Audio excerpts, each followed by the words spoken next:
He then gives the explanation of why we've been chosen. He says, Huwa ajtabakum. The easy translation of Huwa ajtabakum is, in fact, He's the one. He has selected you. He has chosen you. But the Arabic word here for choosing, or ijtiba, the word that's selected here by Allah, is very special.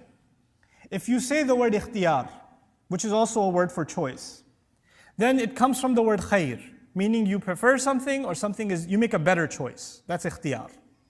You can say istafa or istifa in the Arabic language, which comes from safwa, purity. When you make a choice, you don't have to explain to anybody else why you made that choice. For example, when you go shopping and you buy like a blue shirt, you don't owe somebody a scientific explanation, why did you pick the blue shirt, why didn't you get the white shirt? That's istifa, it's purely your choice. There's no rationale necessary. But when you say ijtiba, which is the word Allah chose here, when He described that He chose you and me to be Muslim, that word actually comes from jabu. Jabu in Arabic, in Old Arabic, actually the verb used to be used for tax collection. Back in the day, the people who made enough money owed taxes. Obviously, even now, you have to be above a certain level minimum income before you're qualified to be selected for tax collection.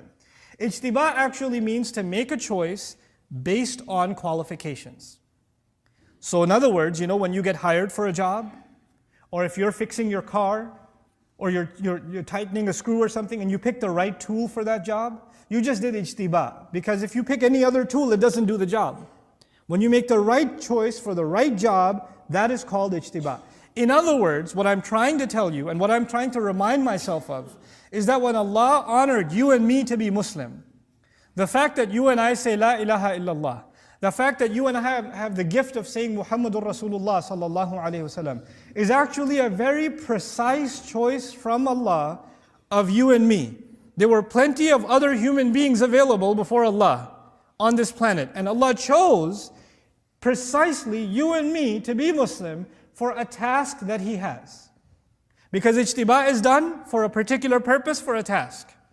So now, we aren't just chosen to be Muslim, we're chosen to be Muslim because we have a mission in front of us.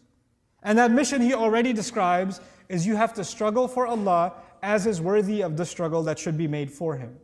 Huwa ajtabakum wama, and then he adds finally, now that I realize I've been chosen, even though I've been chosen, I'm still thinking this is too hard of a job.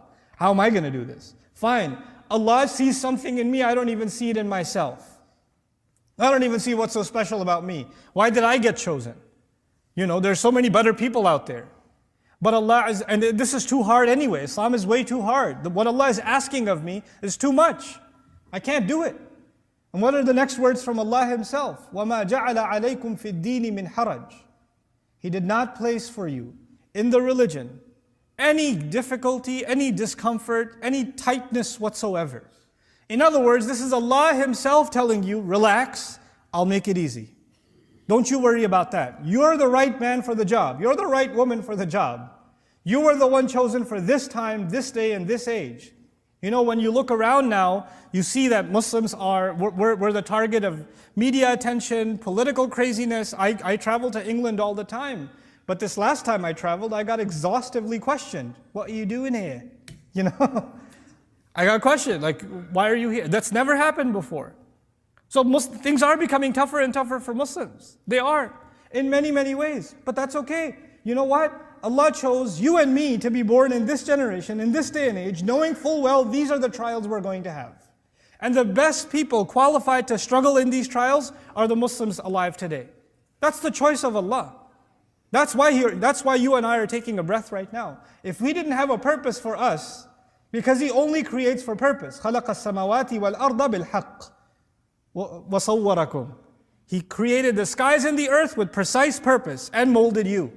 So He molded you and me and put us in this position because we have a purpose to serve. And then even though that's a challenging purpose, Allah Himself gives the orientation and says, I'm not going to make it any hard for you. It's not going to be difficult at all. I'll take you back to the analogy I gave you in the beginning. There's that job interview, and the guy gave you an impossible job description, and you're sitting there thinking, there's no way I'll get hired. And then he hires you. And your first thought is, I'm not qualified. And he says, relax, I know what I'm doing. I've been hiring for a long time. I see something in you. Even if you don't think you know, you'll learn pretty quickly. I know talent when I see it. So He's encouraging you and He's acknowledging you in a way that you didn't even think you saw in yourself. The other thing that's happening here is every Muslim is supposed to see value in themselves. No believer can think that they're useless before Allah, that they're pointless, that they're meaningless before Allah. They're worthless. They are worthy of Allah. They're worthy because Allah made a special choice of them. A special choice of them.